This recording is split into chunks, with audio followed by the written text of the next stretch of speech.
Yeah, I mean, this is definitely going to be a high-octane doubles match to watch here.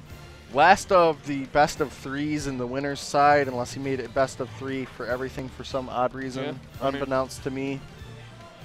Yeah, do you know Gooshi? No, finals should definitely be best of 5. If not, I will go fight him if it's not. I was literally going to say the same thing. You're going to see Super Atomic Assault Amiibo King. Can we get that on stream by Assault of Amiibo King? I plead the 5th. Also, Plague, thank you for the 7 months. Let's go, Plague. Hey. 7 months. 7% more handsome. Right now, LOE1 just fighting out this neutral for the red team here. Yeah, Zinoto forced off stage just a little bit. Gonna clap on some percent. Yeah, it'll be interesting to see the dynamic of the blue team against the red team, because the red team, both of their play styles honestly feels like a more defensive bait kind of play style. Oh no, Hackoru. I think he thought he had a jump and he didn't. Yeah. Rather unfortunate in this early goings of game 1. That's why we have 3 games though. Yeah, and I mean, that can happen when you end up playing this kind of aggressive play style that the blue team seems to be favoring. Because you really have to keep track of that kind of stuff if you're going to be constantly applying the pressure. I can really respect that kind of almost balls to the wall style in a defensive game such as Smash 4. Yeah. It takes a lot to really get that to work, but it can work. That overwhelming, stifling pressure. Yep. And right now, I like what Hackoru is doing, just keeping LOE1 away to the point where he can't get in there to try and save Zinoto from this edge guard of 6WX.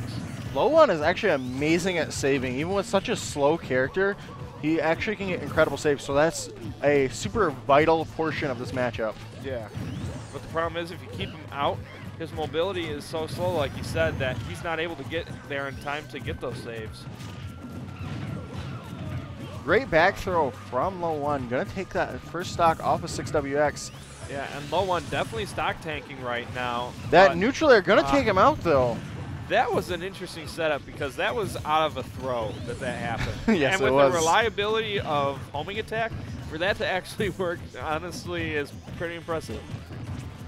Zinoto's got to be a little careful here. Yeah, he's definitely getting up there in percent. Stocks are even, but on the flip side, Hackoru also needs to be careful because he's also getting up there in percent. But Hackoru's going to find a way to use that rage and take Zinoto out. Yep. Yeah, and 6WX just being so patient here, just trying to stop LOE1 from living, but that platform coming into play That platform. But I'm surprised LOE1 didn't get punished whatsoever. Like, 'cause you're stuck, your head in the ground for so long. Yeah, I mean, and not just that, the fact that the down air actually sent him upwards.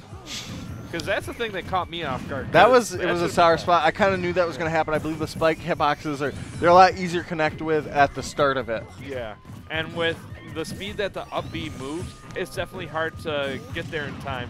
Great up smash from LOE1. And now he's once again the odd man out, sitting at lower percents on a lower stock.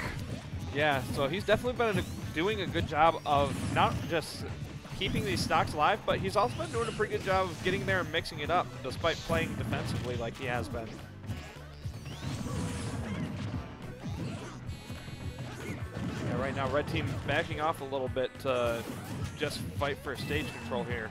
Because they're definitely a lot better when they're playing on their back foot, I feel. Oh, and he's going to get another one of those up is. Bs, and Hackoru not able to recover. Again, it's got to be getting a little frustrating. He's done that quite a few times in the last couple matches. Yeah, that's definitely been a detriment to their team because he's definitely been close and might be. Looks like we're getting our controller reset. Yeah. Yeah, that's really unfortunate if that was what happened. Because if you don't catch that early enough, then at that point you're basically forfeiting the match. If you're saying, oh, I got to swap out the controller. At least in my opinion, it feels like that. Because if you're like halfway through the game, you can't really quit out. But if you catch it like within the first 10 seconds, you might be able to get your opponent to say, you know what, all right, we'll give it to you. But once you get like a minute into the game, there's not going to be any mercy. Sometimes you'll see me if it's on a setup that I'm not sure about.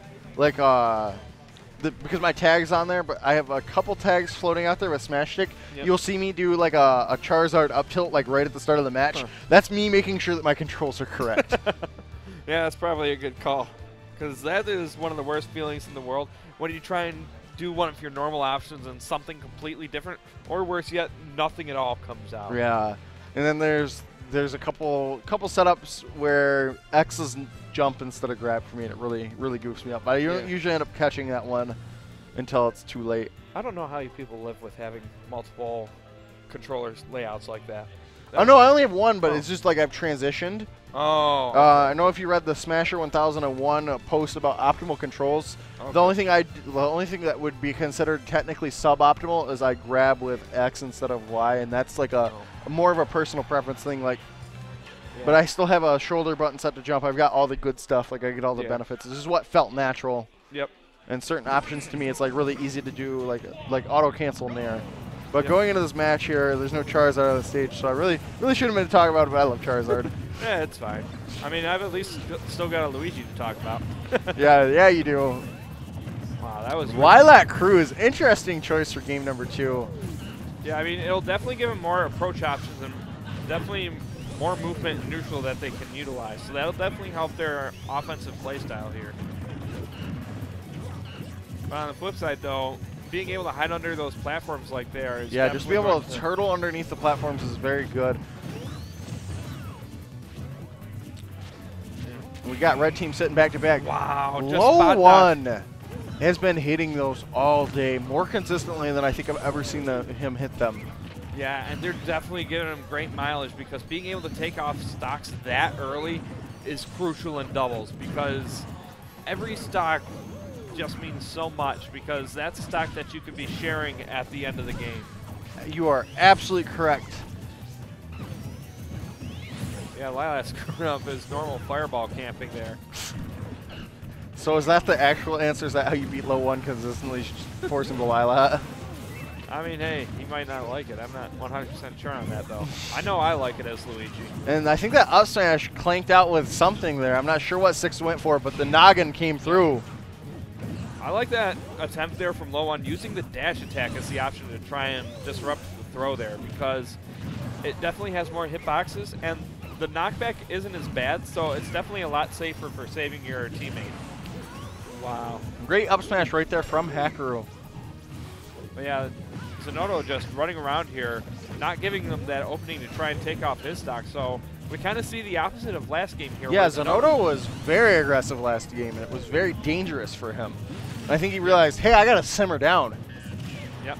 Wow, that forward smash set up perfectly by the it worked out. It ended up working out great for Zinoto right there. He's winning all of his trades.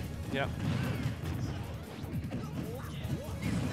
Yeah, LOE1 giving that cover that Zinoto needed to be able to get back to the stage safely, and red team just fighting their way through the blue team to get complete control of the stage here. But that up smash, once again, going to be taking off stocks. That's the first one, though. That's it's almost a marvel that he stayed alive this long with one stock. Yeah. Hacker's got to be careful here. Onto his death percents on his final stock, and I don't know if you necessarily steal it from 6 at this point in time. I think Sonic is the character you might want in the 2v1. Yeah, because he's definitely got the better mobility, but the problem with Sonic is that he doesn't really have easy kill options. The one thing that's super nice about both Mario and Luigi is back throw. It has a hitbox on it when you're like spinning around. And there we go, great jabs. And it looks like we are just going to let 6WX fight this out here. Yep. But yeah, this is definitely going to be a really difficult battle for him. Oh, we're going to see, no, not the Tornado Gimp.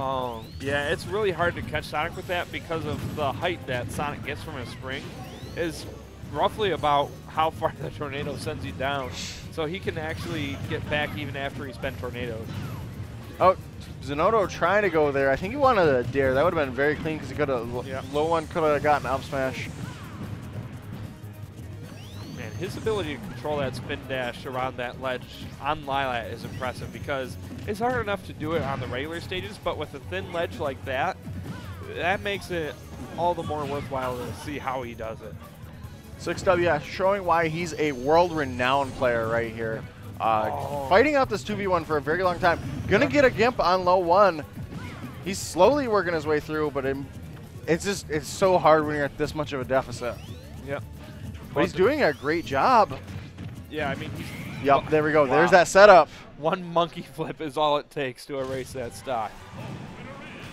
That is such a reliable setup because it's like there's enough time for Louis